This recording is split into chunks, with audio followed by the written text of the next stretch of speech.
Stillwater, Em Busca da Verdade, filme que mistura suspense e drama na Netflix e que me surpreendeu muito, por isso eu trago aqui para vocês. Oi, eu sou a Thelma, esse é o nosso assunto de hoje, mas antes eu queria convidá-los a se inscreverem aqui no canal, curtirem esse vídeo se vocês gostarem, tem as redes sociais com conteúdos diferentes, espero que vocês gostem. Stillwater. Que é isso? Stillwater, para começar, é o nome de uma cidadezinha do Oklahoma, de onde o Matt Damon, ou melhor, o Bill, sai para ir visitar a filha na França, numa prisão, pois ela foi condenada por assassinato. Eu fiquei me perguntando por que o nome do filme é Stillwater. Qual é a lógica disso? Tem mais um componente, mais uma explicação. Stillwater é do Oklahoma, onde um tipo comum de se encontrar são os roughnecks, ou valentões, grandões, que trabalham na indústria petrolífera ali da região. São aqueles caras, aqueles americanos meio típicos, grandões, que partem para a briga por qualquer coisa. Enfim, são alguns dos componentes que fazem o nome do filme ser Stillwater, mas você precisa assistir para entender como tudo está ligado, mais ou menos isso. Quem é a filha do Matt Damon, do Bill? É Abigail Breslin. Quem? Vocês não estão lembrados quem é Abigail? Eu mostro aqui para vocês. É a pequena Miss Sunshine, indicada a um Oscar na época por esse filme. A Abigail encarna aqui a Ellie, ou Allison, que é acusada e foi presa, na verdade, confirmou-se pelo júri que ela matou a colega de quarto dela. E por isso ela vai ficar 10 anos presa, já cumpriu uns 4 ou 5 anos, alguma coisa assim. E o Bill vai visitá-la, ele sempre faz isso desde que ela foi presa, lá em Marsella, que é uma cidade interessante da França, acho que traz um clima interessante, como também qualquer outra cidade grande, onde você tem muitas periferias, onde você tem uma população bem diversa, onde você tem coisas acontecendo, né, devido às diferenças sociais aí implícitas. Então ele vai lá para Marsella visitá-la e ela é um tanto reticente com ele. A gente vai notar que é o drama pai e filha que nunca se deram muito bem, que tem um histórico que atrapalha essa relação. Então ela é muito ríspida com ele e ele é assim com ela, é um docinho.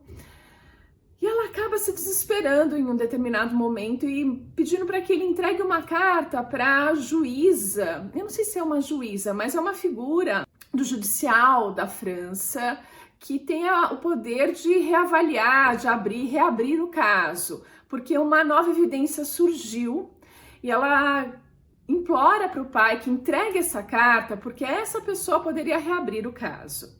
Ele tenta isso, só que a mulher fala, não há como. No sistema judiciário francês, ela não pode ser reavaliada. Esse caso dela tá fechado, ela tá presa e acabou. E ele, vendo o desespero da filha, não consegue falar a verdade. Fala, esquece, fica presa aí. Ele fala, não, ela reabriu o caso. E aí começa toda a história. Contei bastante, mas veja, isso já acontece logo nas primeiras cenas, não tem muito spoiler não. Ele vai tentar ajudar a filha dele num lugar onde ele sequer fala a língua, num lugar onde existem essas gangues, essas comunidades diferentes que ele não faz a menor ideia, apesar dele ser lá o valentão do Oklahoma, em Marsella, ele não é ninguém. Ele não conhece ninguém, ele não conhece os hábitos das pessoas, mas por desespero e por amar demais a filha e perceber que ela tem uma chance de ter um novo julgamento, ele vai e aí começa a se desenrolar a história, que é muito interessante. Espera, eu preciso falar de uma pessoa importante nessa história, que é o diretor e roteirista. Eu tô falando do Tom McCarthy. E aí eu preciso voltar no tempo e mostrar quando ele ganhou um Oscar para vocês. O filme de 2015, Spotlight, que vocês podem assistir na Amazon Prime, é o que eu vou fazer nos próximos dias. Eu ainda não assisti Spotlight, que é uma história baseada em fatos reais, que aconteceram nos Estados Unidos, uma história de abuso infantil, se não me engano, que veio à tona e ele pega toda essa história e transforma em filme e ele ganha o melhor roteiro original na época. Então, o Tom, ele gosta de pegar componentes da vida real.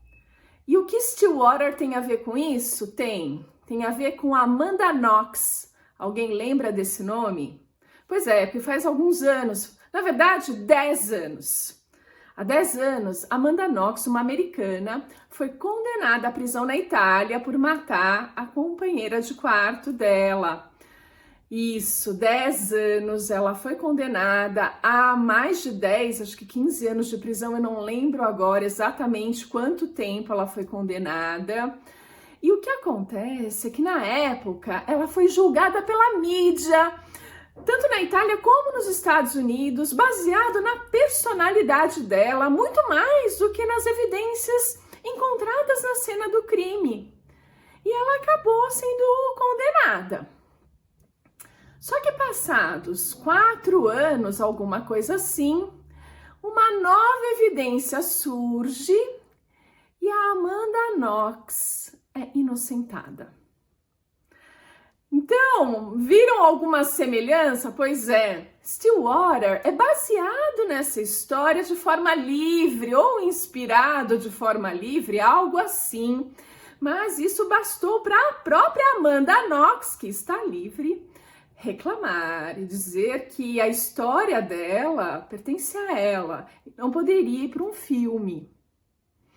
Pois é, olha que interessante esse debate, daí uma pitada de controvérsia. E a história, eu não sabia disso quando eu assisti, eu só assisti porque eu ouvi uma crítica muito legal de Stillwater. Fiquei curiosa pelo nome, eu falei, o que isso tem a ver com a história? Quis entender isso, mas de repente me vi presa a essa trama. Agora vamos às minhas opiniões, prós e contras. Prós. Ela é surpreendente, ela vai se desenrolando essa história e você é capturado por essa teia de informações e pelo Bill, essa loucurinha que ele vive lá na França. Ele vai se meter a tentar ajudar a filha. E chega uma hora que você fala assim, não acredito que ele tá fazendo isso. Eu não sabia do caso Amanda Knox até então, ou da correlação, eu lembrava vagamente desse caso, mas ali em Stillwater, a relação com isso, não sabia. Então fiquei ali curiosa, mas o fato de você saber não altera nada. Não altera absolutamente nada. Porque é muito livre essa adaptação, se é que houve alguma, enfim, pode ser que teve mesmo uma inspiração no caso, né? Mas a história, ela é instigante e ela é construída de uma forma diferente, que é ao mesmo tempo legal e ruim. Legal porque ela é muito orgânica, como se fosse a vida real daquele Bill. Parece que o Matt Damon tá vivendo aquilo mesmo e você começa a viver com ele. Porque é muito dia a dia, é uma coisa muito normal. Isso dá ao filme uma certa lentidão. Ele tem 2h30 mais ou menos de duração. Tem momentos que parece que você fala, meu, onde que ele vai chegar com essa história? O que vai acontecer aí na França? Fica aquela coisa meio lenta. Mas eu acho que, então, é ruim por um lado, por essa lentidão, você se questionando, mas por que tá acontecendo tudo isso? Vai acabar logo, aí vai acontecer o quê? Mas dá, por outro lado, uma veracidade a tudo aquilo. Você meio que entra na história e começa a viver a vida com o Bill lá em Marsella. Então, eu já falei pró e contra tudo junto. É uma história interessante. No final você fica, tá, ui. Tem um final que tem uma surpresinha. Tem várias surpresas, na verdade. Só que as surpresas, como ele tem esse compasso um pouco mais lento, como se fosse uma vida sendo vivida normalmente, as surpresas elas vão te pegando aos poucos. Então, a minha sugestão tá aqui sim, para valer. Stillwater, Em Busca da Verdade, tem uma nota mais modesta que Spotlight, é 6.6, mas tá legal. É um filme recente da Netflix que vale a pena, com essa combinação de suspense e drama, eu diria, já que tem muitos aspectos dramáticos da vida das pessoas ali. E esse quê de policial também, de descobrir um crime, como ele aconteceu de fato. Tem todos esses componentes, além de um paralelo com o caso Amanda Knox. É isso, eu fico por aqui e a gente se vê no próximo vídeo.